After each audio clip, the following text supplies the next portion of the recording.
देश के युवाओं ने, देश के छात्रों ने मोदी सरकार को बुरी तरह डरा दिया है। मोदी सरकार अब घबराई हुई है और ये दावे तब किए जाने लगे जब जंतर मंतर पर लगभग 1 महीने से छात्रों का जो आंदोलन चल रहा है, 21 दिन से सोनम वांगचुक अनशन पर बैठे हुए थे और 20 जुलाई को सोनम वांगचुक के नेतृत्व में छात्र संसद तक मार्च करने वाले थे। लेकिन इस प्रदर्शन से मोदी सरकार इतनी डर गई कि इस प्रदर्शन को खत्म करने की कोशिशें शुरू हो गई।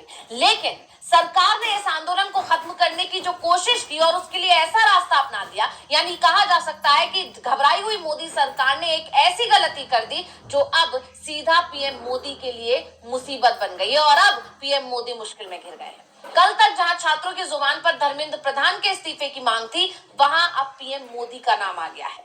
छात्रों का गुस्सा इस कदर फूट पड़ा है कि उनका कहना है कि अब सीधा पीएम मोदी का ही इस्तीफा चाहिए, क्योंकि पीएम मोदी से ना उनके मंत्री संभल रहे हैं ना ये देश। तो क्या है पूरा मामला, चलिए आपको बताते हैं। दरअसल 18 जुलाई को सुबह सुबह दिल्ली पुलिस ने 28 जून से अनशन पर बैठे सोनम वांगचुक को जबरदस्ती हटा दिया।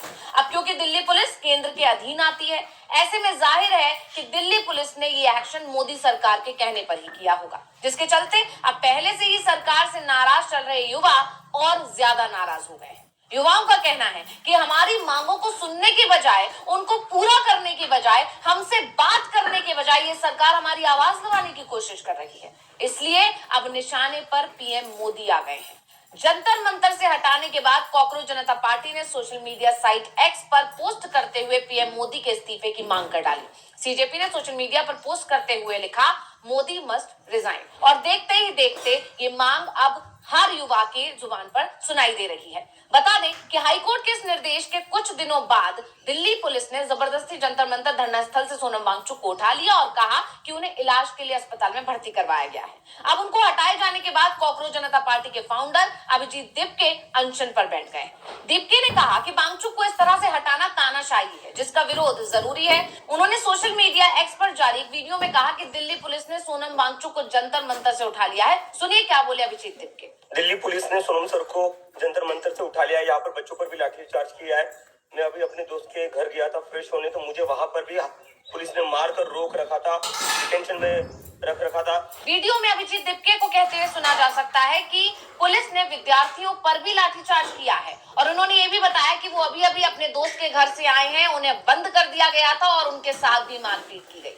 उन्होंने ये भी कहा कि सोनम वांगचुक को उठाने के बाद उन्होंने मुझे छोड़ दिया है, लेकिन जंतर मंतर जाने की अनुमति अभी भी नहीं है। जो भी लोग ये वीडियो देख रहे हैं, मैं उनसे अपील करता हूं कि हमें देश भर में प्रदर्शन करना होगा और सभी से अनुरोध है कि कोई नियम तोड़े बिना शांतिपूर्ण तरीके से प्रदर्शन करें। हमें जवाब देना होगा कि हम तानाशाही बर्दाश्त नहीं करेंगे। तो जंतर मंतर पे बैठे युवाओं का कहना है कि हाईकोर्ट के निर्देश की आड़ में सिर्फ ये अनशन खत्म करवाने की कोशिश सरकार ने की है, क्योंकि सोनम वांगचुक किसी भी कीमत पर अनशन तोड़ने को राजी नहीं थे और धीरे धीरे ये आंदोलन बहुत बड़ा रूप ले रहा था। सभी विपक्षी दल जंतर मंतर पहुंचने लगे थे, चाहे वो अरविंद केजरीवाल हो, चाहे वो डिंपल यादव हो या तमाम जितने भी नेता, यहाँ तक कि किसानों का भी इसको समर्थन मिल रहा था। राकेश टिकैत खुद वहां पहुंचे थे। यही नहीं, छात्रों की तरफ से 20 जुलाई को संसद सत्र के पहले दिन मार्च निकालने का भी ऐलान किया गया था, जिसका नेतृत्व सोनम वांगचुक करने वाले थे और इसी ने सरकार की बेचैनी को बढ़ा दिया। सरकार समझ चुकी है कि संसद से लेकर सड़क तक पेपर लीक का मुद्दा उठेगा और सरकार इस पर घिरेगी, क्योंकि सरकार के पास इसके लिए कोई जवाब नहीं है। इसके अलावा इंडिया गठबंधन संसद के अंदर भी ये मुद्दा उठाएगा। कांग्रेस ने प्रेस कॉन्फ्रेंस कर इसकी जानकारी पहले ही दे दी थी, जिससे सरकार बुरी तरह घिर गई है। और तो और सोनम वांगचुक के अनशन और छात्रों के इस आंदोलन पर दुनिया भर की नजरें टिकी हुई हैं। पूरे दुनिया की मीडिया इस पर चर्चा कर रही है। ऐसे में सिर्फ इस अनशन को खत्म करवाने के लिए सरकार ने ये खेल किया। इसलिए युवाओं का गुस्सा अब पीएम मोदी के खिलाफ फूट पड़ा है कि सिर्फ अपने मंत्रियों को बचाने में लगे रहते हैं पीएम मोदी। मंत्री से इस्तीफा लेने के बजाय जनता की आवाज दबाते हैं और ऐसे प्रधानमंत्री की जरूरत देश को नहीं है जो जनता के लिए खड़ा ना हो। इसलिए अब हर किसी की जुबान पर मोदी मस्ट रिजाइन चढ़ा हुआ है और पीएम मोदी के खिलाफ जनता में नाराजगी की वजह सिर्फ एक ही नहीं है, बल्कि एथेनॉल, राम मंदिर चढ़ावा चोरी, ऑपरेशन सिंदूर में जान गंवाने वाले शहीदों का नाम छुपाना, ऐसे अनगिनत मामले हैं जिनसे जनता नाराज है और मंत्रियों के इस्तीफे की मांग कर रही है। लेकिन किसी भी मंत्री का इस्तीफा नहीं लिया जा रहा है। राजनाथ सिंह से लेकर नितिन गडकरी, निर्मला सीतारमण, धर्मेंद्र प्रधान, हर मंत्री जनता के निशाने पर है। लेकिन मोदी इन मंत्रियों के खिलाफ कोई एक्शन लेने के बजाय अपने मंत्रियों को बचाने में लगे हुए हैं और इसलिए अब छात्र मोदी के ही इस्तीफे की मांग कर रहे हैं, क्योंकि उनका कहना है कि जब पीएम जनता की मांगों को पूरा नहीं कर सकते तो ऐसे पीएम की जरूरत नहीं है देश को। और अब पीएम इस्तीफा देंगे या नहीं, ये अलग मुद्दा है। लेकिन दिल्ली पुलिस के इस तरह वांगचुक को जबरदस्ती उठाने के मामले ने मोदी सरकार को बुरा फंसा दिया है और अब ये माना जा रहा है कि अभी तक धर्मेंद्र प्रधान के खिलाफ जो आंदोलन चल रहा था वो अब पीएम मोदी के इस्तीफे के खिलाफ चलेगा।